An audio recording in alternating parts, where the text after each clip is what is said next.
Hello, Radhe Radhe. आप सब कैसे हैं? मैं आशा करती हूँ आप सब लोग बहुत अच्छे होंगे।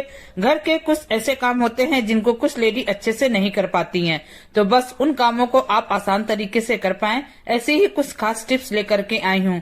तो चलिए देरी न करते हुए वीडियो शुरू करते हैं। पहली टिप यहाँ पर मंगलसूत्र और चैन को लेकर के है। मैं आज आपको ऐसे आइडिया बताऊंगी जिससे आप अपने चैन या मंगलसूत्र पहनेंगी तो वो अपनी जगह फिक्स रहेंगी। तो देखिए, अक्सर ऐसा होता है ना, जब हम लोग कोई छोटा सा मंगलसूत्र पहनते हैं और उस पर हम लोग लॉन्ग चैन वगैरह पहनते हैं, तो ज्यादातर क्या होता है, थोड़ी ही देर में वो घूम जाती है। चैन की जो डिजाइन होती है वो ऊपर चली जाती है और जो हम लोग की लॉन्ग चैन है वो इस तरह से ऊपर चली जाती है। तो इसको हम लोग कैसे ठीक करें कि जैसे एक जगह ये फिक्स रहे, बार बार हम लोग को इसको सही करने की जरूरत ना पड़े। तो चलिए आपको बताती हूँ कैसा तरीका। आपको सबसे पहले क्या करना है, चैन का आपको कुंडी खोल लेना है और जो मंगलसूत्र है उसके भी अच्छे से कुंडा हटा देना है। उसके बाद आपको क्या करना है, दोनों चैन को हम लोग ने अच्छे से खोल लिया है और आपको क्या करना है, जो चैन का हुक होता है आपको मंगलसूत्र के हुक में लगा देना है। तो ये देखिए, मैंने इस तरह से इसमें अटैच कर दिया है और दूसरा जो हुक है मंगलसूत्र का उसको हम लोग चैन के हुक में इस तरह से लगा देंगे। तो ये एक बड़ी सी हम लोग की एक बड़ी सी चैन बनकर तैयार हो गई है। ये देखिए, अब मैं आपको बताऊंगी इसको कैसे पहनना है। जब आप इस तरह से पहनेंगी तो आपकी चैन कभी भी इधर उधर या ऊपर नीचे नहीं होगी। यहाँ पर देखिए, मैंने गले में चैन डाल लिया है।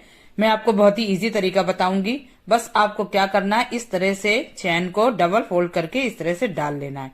ये देखिए, इस तरह से करना है। अब आपको क्या करना है, जो हम लोग का छोटा सा मंगलसूत्र है उसको इस तरह से गले के पास लानी और जो लॉन्ग चैन है उसको नीचे करनी है।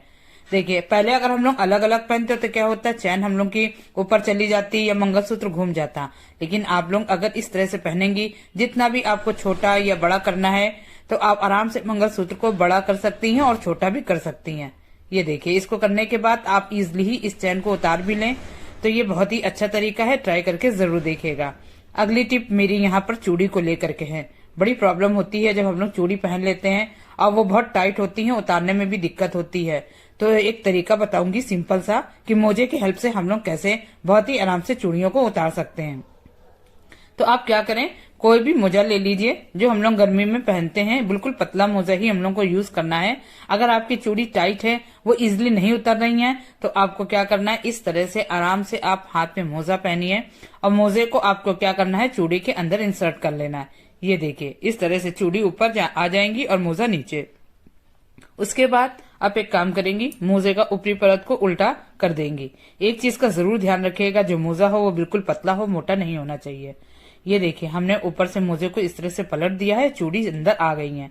चूड़ी अंदर होने के बाद आप क्या करेंगे, धीरे धीरे मोजे को इस तरह से नीचे की ओर पुश करेंगे।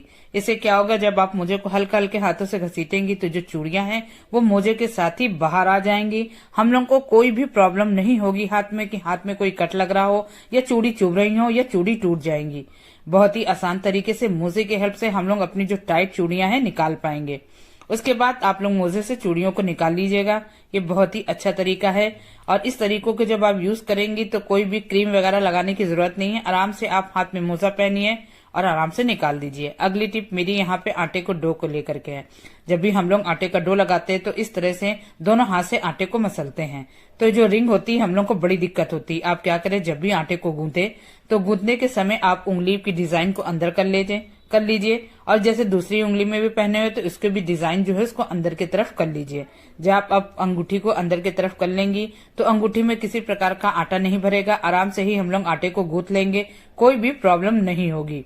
आटा गूंथने के बाद हम लोग अपनी अंगूठी को इस तरह से कर सकते हैं। या तो आप एक काम और कर सकते हैं, अगर आप एक ही हाथ से आटा गूंथ रहे हैं तो आप उल्टे हाथ में रिंग को पहन लीजिए और इजिली आटे को अच्छे से गूंथ लीजिए। ये बहुत ही आसान तरीका है, आप लोग इस तरीके को ट्राई करके जरूर देखिएगा। अगली टिप मेरी यहाँ पे विम बार को लेकर के है। वैसे तो हम लोग क्या करते हैं, विम बार लाते हैं और उसको बहुत ही आसान तरीके से यूज भी करते हैं।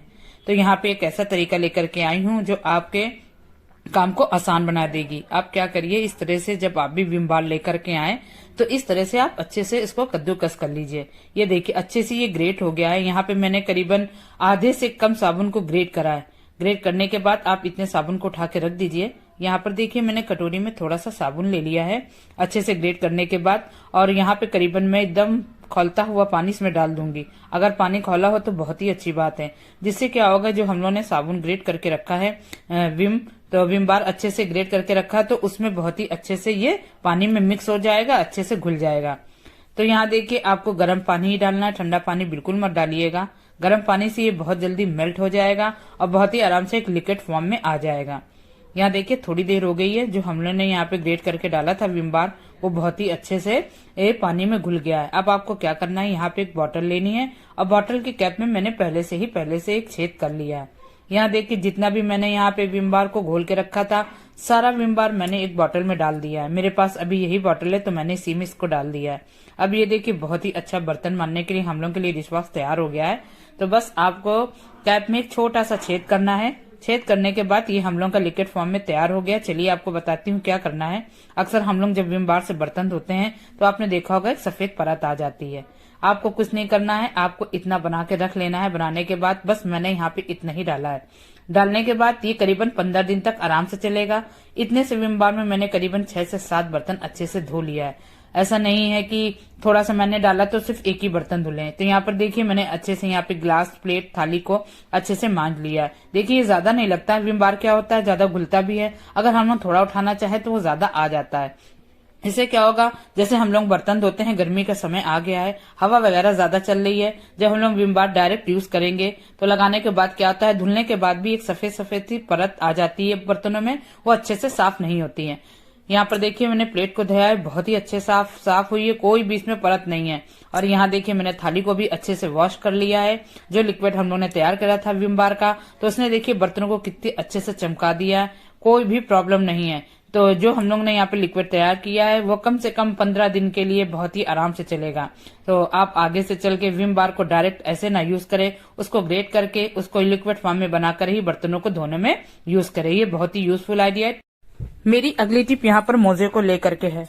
गर्मी का मौसम आ गया है और बच्चे स्कूल जाते हैं तो उन्हें दिन भर मोजा पहनने की जरूरत पड़ती है। क्या होता है कि उसमें से अजीब सी बैड स्मेल आने लगती है। तो आप एक काम करें, जब भी आप बच्चों को मोजा पहनाएं या तो डायरेक्टली उनके पैर में पाउडर को लगा दें या फिर आप लोग इस तरह से मोजे में पाउडर को डाल दें और अच्छे से पूरे मोजे में फैला दें। इससे क्या होगा, जब बच्चे दिन भर मोजे पहने रहते हैं तो उनके पैर पसीजने लगते हैं और पसीना आने लगता है, जिसकी वजह से मोजे से अजीब सी स्मेल आती है। लेकिन जब आप इस पाउडर को डाल देंगी तब बच्चों को मोजे को पहनाएंगी तो किसी प्रकार की भी बैड स्मेल नहीं आएगी। तो आप इस टिप को ट्राई करके जरूर देखिएगा, बहुत ही यूजफुल आइडिया है। यहीं पे मैं अपनी वीडियो का एंड भी करती हूँ। कल आपसे एक नई वीडियो में फिर से आकर के मिलूंगी। आपको मेरी कोई भी टिप पसंद आई तो प्लीज उसे लाइक शेयर जरूर कर दीजिएगा और कमेंट करके जरूर बताइएगा मेरी कौन सी टिप सबसे ज्यादा पसंद आई। आप मेरा वीडियो पहली बार देख रहे हैं तो प्लीज इसे सब्सक्राइब जरूर कर दीजिएगा। Okay bye.